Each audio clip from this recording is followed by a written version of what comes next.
Bref, TikTok c'était devenu un peu comme mon meilleur ami. Il m'accompagnait dans tous les moments clés de ma journée. En buvant mon maté, en me brossant les dents, en mangeant, en regardant mon ordi, en me réveillant, en me couchant. Mais un jour, un événement me sortit de cette hypnose numérique et me fit revenir à la dure réalité. Tu pourrais pas un peu lâcher ton tel quand on est ensemble ? Hé, tu m'écoutes ? Des fois j'ai l'impression d'être avec un zombie.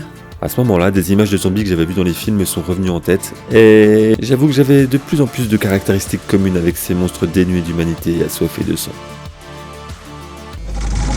Du coup, je me suis demandé pourquoi j'étais aussi accro à TikTok, et j'allais vite découvrir que ce n'était pas moi qui utilisais cette appli, mais plutôt elle qui m'utilisait. En recherchant sur internet, j'ai compris que TikTok était conçu pour me faire sécréter une molécule qui est responsable du plaisir, de la motivation et de l'addiction. J'ai nommé la dopamine. Pourquoi ? Eh bien c'est simple, l'argent.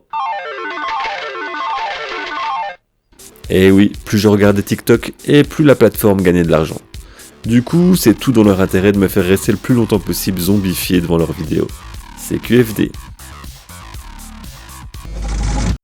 En allant plus loin de mes recherches, j'ai pu découvrir les secrets de TikTok pour m'hypnotiser.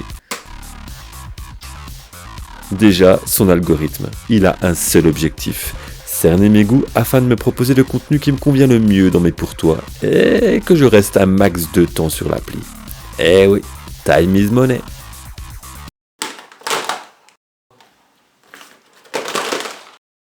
Au fait, vous vous rappelez de cette suite de vidéos que TikTok vous propose à votre inscription ? Eh bien c'est comme ça qu'il commence à créer votre profil et il l'affine au fur et à mesure à chaque visionnage de vidéo. Concrètement, si je passe plus de temps à regarder des vidéos de chatons mignons, ce genre de vidéo va pulluler dans mes pour-toi et du coup ma dopamine va exploser. Oh, qu'ils sont mignons. Autre secret, son étanchéité à toute distraction extérieure. Qu'est-ce que ça veut dire ? Eh bien, vous avez déjà essayé de parler à quelqu'un en train de regarder TikTok ? Tu veux faire quoi ce soir ? Tu m'écoutes ? Hé ? Au fait, c'est toujours bon pour les 50 €, je te les prends. Ah, et puis tant qu'on y est, tu sais, les rayures là sur ta voiture. Bon, c'était pas un accident. Logique, il n'y a aucune pause, aucun temps mort sur TikTok, alors que par exemple sur Netflix, une petite pause de 5 secondes est proposée avant de passer au prochain épisode de votre série préférée. Et ouais, ça permet de souffler un petit peu. Avec TikTok, c'est soit tu scrolles, soit la vidéo en cours tourne en boucle. Ajoute à ça le fait que tu peux scroller à l'infini, et oui, plus besoin de faire l'effort de cliquer sur la deuxième page. Et vous obtenez une bulle bien étanche. Pratique pour éviter les discussions politiques dans les repas de famille. Ah non, me dis pas que t'as voté pour lui. Non mais t'as lu son programme au moins ? Bah je crois qu'on vit pas dans le même monde les deux, hein. Tu regardes des fois les infos pour voir ce qui se passe ?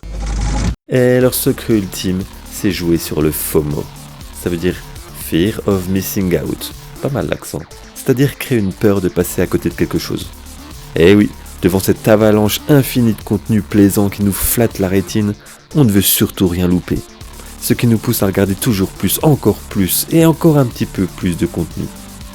Allez, encore un petit peu plus. Spoiler alerte, tu louperas plein de trucs vu que la plateforme produit plus de 64 millions de vidéos par mois, juste en France. Et oui, car en plus d'être hypnotisant pour ses utilisateurs, TikTok a aussi ses petits secrets pour encourager largement la création de contenu. Mais ça, c'est une autre histoire.